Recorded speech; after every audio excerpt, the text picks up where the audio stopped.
यं ब्रह्मा वरुणेन्द्र रुद्रमरुत स्तुवन्ति दिव्यैस्तवै वेदै साङ्गपदोक्रम पनिषदै गायन्ति यं समगाः ध्यानावस्थिता तन्रतेन मनसा पश्यन्ति यं योगिनो यस्यन्तं न विदुः सुरसुरगणा देवाय तस्मै नमः। श्रीमत्स्यचन्दन चर्चितो ज्वलपु शुक्राम्बरा मल्लिका मालाङ्कृतकुण्डला प्रवील सन्मुक्ता वलिशोभिता सर्वज्ञान निदान पुस्तकधरा रुद्राक्षमालाकरा वाग्देवी वदनाम्बुजे वसतु मे त्रैलोक्य माता चिरम्। मुखं करोति वाचालं पङ्गु लघ्यते गिरिं यत्कृपा तमः वन्दे परमानन्दमाधवम्। नमो भगवते तस्मै व्यासाय मिततेजसे यस्म प्रसादादात् वक्ष्यामि नारायण कथामिमाम्। नारायणं नमस्कृतं नरं चैव नरोत्तमं देवीं सरस्वती व्यासं ततो जये मुदीरये। या कुन्देन्दु तुषारहार धवला या शुभ्रवस्त्रावृता या वीणावरदण्डमण्डितकरा या श्वेतपद्मासना या ब्रह्मच्युत शङ्कर प्रवृत्ति देवैः सदा वन्दिता सा मा पातु सरस्वती भगवती निशेष जाड्यापहा। कायेन वाचा मनसेन्द्रियैर्वा बुद्ध्यात्मना वा प्रकृति स्वभावा करोमि यद्यत् सकलं परस्मै नारायणायति समर्पयामि।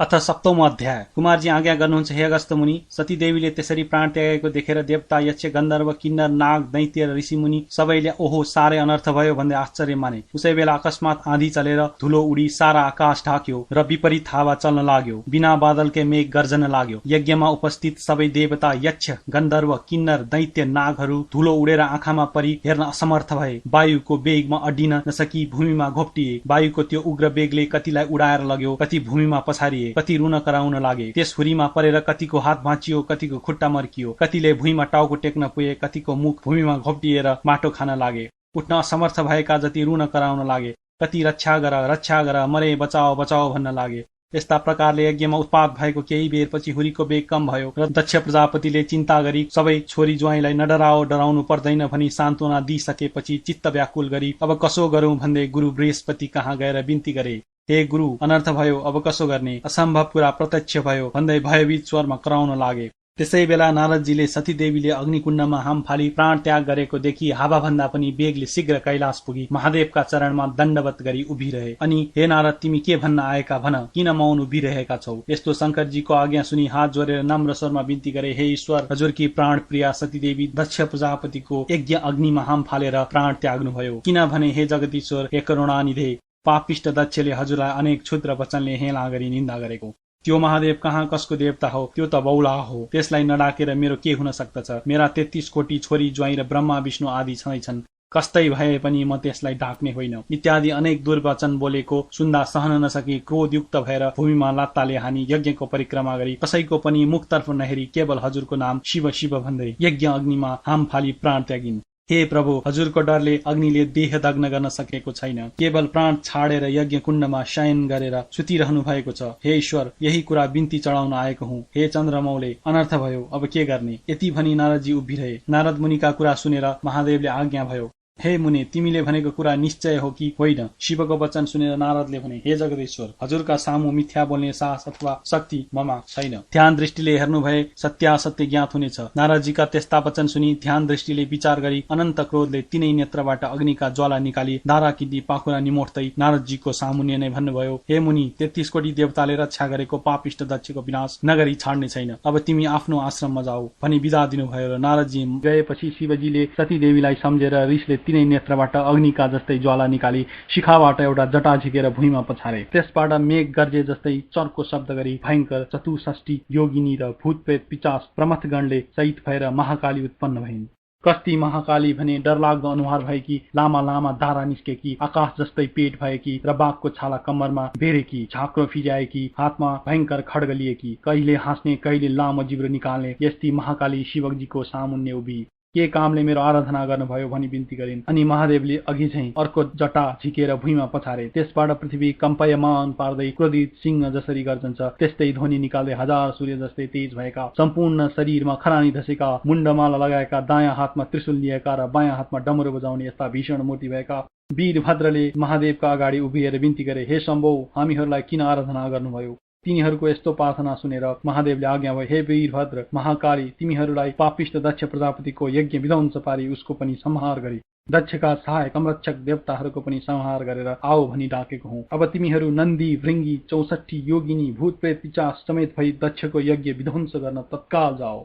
श्री महादेवको यस्तो आज्ञा सुनि नन्दी भृङ्गी भूतप्रेत योगिनी र पिचासहित भई मेघ गर्जे झैं सिंहनाद गरी पृथ्वी कम्पित पारी साक्षात यमराज प्राणीको नाश गर्ने हे झैं क्रोधित भएर शिवको आज्ञा शिरोपर्त गरी कैलाश पर्वतबाट हिँडी तिनीहरूको चालामाला देखेर पृथ्वीलाई भार थाम्न कठिन पर्यो र थरर काँपिन्।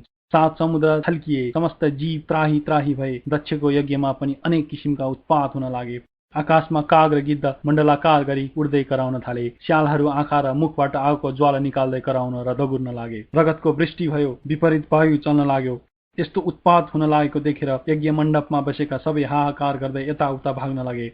स्त्री बालक बुढाहरू भाग्न नसकी भुइँमा घोप्टिएर रुन कराउन लागे। कोही अझ के हुने हो भन्ने डराई त्राही त्राही हुन लागे। ठीक उसै बेला शिवको आज्ञा पाएर उन्मत्त भएका वीरभद्र र महाकाली, नन्दी भृङ्गी आदि शिवका गण मेघ गर्जे जस्तै गर्जँदै हात्तीका बथानमा सिंह पसे झैं दक्षका यज्ञमा पुगेर दक्षद्वारा डाकिएका देवता, यक्ष, गन्धर्व, किन्नर, नाग, दैत्यगण सहित परस्पर जुधे। त्यो देखेर दक्षका कन्याहरू देवकन्या, नागकन्या, ब्राह्मण, ऋषि मुनि आदि सबै त्राही त्राही नारायण भन्दै रोई कराई 10 दिशातिर भाग्न लागे। कोही भाग्न नसकेर लडे, कसैको हात खुट्टा भाँचियो, कोही टाउको भरले पल्टिएर माटो खान लागे। कति मूर्छा परी असहाय जस्तै भूमिमा लडे। तर विष्णु प्रवृत्ति देवता, यक्ष, गन्धर्व, किन्नर आदि सबैले दक्ष प्रजापतिको रक्षा गर्न शस्त्र अस्त्र लिएर वीरभद्र महाकालीमाथि प्रहार गर्न लागे। यसरी परस्पर घमासान संग्राम भयो। इन्द्रादि देवताहरूले कुन अस्त्र प्रहार गरे भने इन्द्रास्त्र, अग्न्यास्त्र, देवास्त्र, वरुणास्त्र, पाशुपतास्त्र, ब्रह्मास्त्र, तोमर, गदा, खड्ग र मुसल, नागपास आदिले वीरभद्र महाकाली र 64 योगिनी, भूतप्रेत, प्रमथगण र विषम ज्वरमाथि प्रहार गरे। त्यस्ता तरहले आफूमाथि सशस्त्र प्रहार गरेको देखेर वीरभद्रका गणहरूले पनि कठोर स्वरले गर्जेर दक्षका सैन्यभित्र पसी जति भेटे उतिको टाउको समाती, निमोठी, हात खुट्टा भाँची, मुड्कीले रगत छदाई देवताहरूको संहार गरे।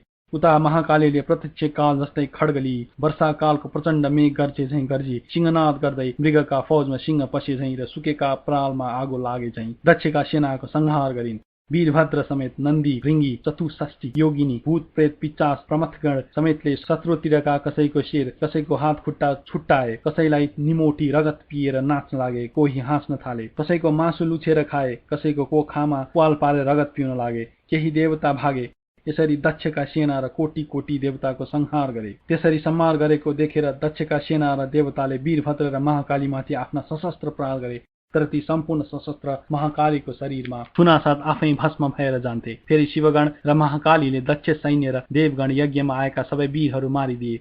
विषम ज्वरले पनि सबैका शरीरमा प्रवेश गरी अचेत पारिदिए। अनि वैकुण्ठका स्वामी श्री विष्णुले सम्पूर्ण देवता, यक्ष, गन्धर्व, किन्नर, दैत्य, नाग आदि सहित दक्षका सबै सेना अचेत भएका देखेर आफ्नो देहबाट शीत ज्वर उत्पन्न गरेर सबैलाई सचेत गराए। फेरि अनेक शस्त्र अस्त्र लिएर बत्तीमा पुतली गए झैं वीरभद्र महाकालीमाथि जाय लागे। वीरभद्रले पनि त्रिशूल लिई सिंहनाद गर्दै सुकेको खरमा आगो लगाए झैं एक क्षणमै दक्षका अनेक सेनाहरू काटी मारिदिए। तिनमा कसैको शिर छैन, कसैको हात छैन, कसैका खुट्टा छैनन्। त्यस्तो स्थिति देखेर कोही रक्षा गर भन्दै भाग्न पनि नसकी भुइँमा लडिरहे। यसरी सबै देवताहरूको संहार गरी अन्य दैत्य दानवलाई समाति अग्निकुण्डमा होम्न लागे। वीरभद्रले त्यसरी दक्षका सेना, देवता, यक्ष, दानव, गन्धर्व, किन्नरहरूको नाश पारी यज्ञ समय ध्वस्त पारिदिएको हेर्न नसकी श्री विष्णुले राता राता आँखा पारी नागले झैं निश्वास फेर्दै प्रलय कालको अग्नि जस्तै भई बायाँ हातले पञ्चजन्य शङ्ख बजाई दाहिने हातले कौमोदकी गदा उठाई संहार कालका रुद्र जाई लागे जस्तै वीरभद्रका सेनामाथि जाई लागे।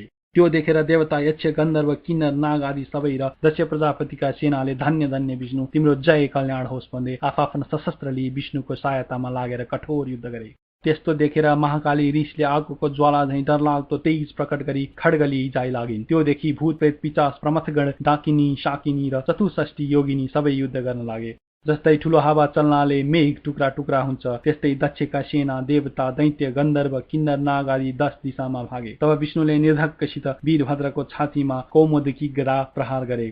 त्यो गदा वीरभद्रको छातीमा बज्रन गयो अनि ती मूर्छा परी भुइँमा ढले।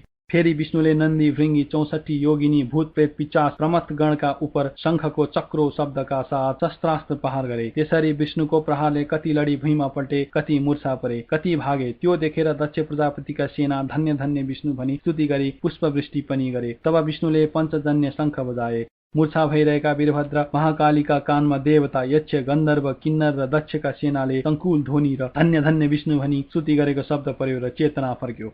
आफ्ना सैन्य केही भूमिमा ढलेका, केही भाग्न लागेका र केही के कसो गरौं भनी अन्योलमा परेकोदेखि अत्यन्त क्रोधित भई काल सदृश त्रिशूल लिई विष्णुलाई लक्ष्य गरी बेगले प्रहार गरे।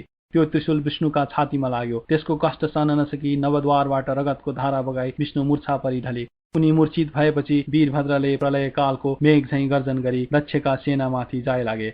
आफ्ना गण समेत मिलेर कोटी कोटी देवताहरूको संहार गरे। वीरभद्र गर्जेको शब्दमा उनका गणहरू नन्दी, भृंगी, प्रमथगण समेतका कानमा पर्यो र बिउजी उभिएर हेर्दा रणभूमिमा विष्णु मूर्छा परेका र वीरभद्रले दक्ष सैन्य र देवताहरूको सम्मान गरेको देखेर धन्य धन्य वीरभद्र भनी आफ्ना शस्त्र अस्त्र लिएर दक्षका सैन्यमाथि जाय लागे। त्यसरी अत्यन्त भयंकर युद्ध भयो। कस्तो युद्ध भने हे मुनि, महाकाली र वीरभद्र लिएर उनका सेनाले समेत जाय लागे। अनि कसैको टुपी समातेर पछाडि खड्गले हानी मारे, कसैलाई मुड्कीले नै मारे। 64 योगिनीले पनि कतिलाई निमोठेर मारे, कसैको काखीमा पाल पारेर रगत पी मारे, कसैलाई पक्री अग्निकुण्डमा होमिदिए। त्यस्ता प्रकारले देवता, यक्ष, गन्धर्व, दैत्य, किन्नरको नाश गरेर वीरभद्रका सैन्यले जय जय भनी कराएको शब्द मूर्छा परेका विष्णुको कानमा पर्यो र मूर्छाबाट उठेर हेर्दा वीरभद्र र महाकालीले यज्ञ विध्वंस पारी देवताहरू र दक्षका अन्य सैन्य समेत नाश गरेकोदेखि अत्यन्त क्रोधित भई राता राता आँखा पारेर हे पापिष्ट, आज तेरो नाश गरेर दक्षको यज्ञ पूर्ण पारी सबै देवता, यक्ष, गन्धर्व, नाग आदि सबैलाई सन्तोष दिनेछु। आज एकादश रुद्र तेरो सहायक भएर आए पनि रक्षा गर्न सक्ने छैनन्। सम्पूर्ण दुष्टको संहार गर्ने यो चक्र देखिस् भनी सुदर्शन चक्र देखाए। विष्णुले भनेको त्यस्तो शुद्र वचन सुनेर वीरभद्र रिसले चूर भई भन्दछन्, हे पापिष्ट विष्णु, सम्पूर्ण दुष्टको नाश गर्ने चक्र भनेर देखाइस्। तेरो पराक्रम माफिक यो चक्र मेरो उपर प्रहार गरेर हेर। मुखले भनेर मात्र केही हुन सक्दैन।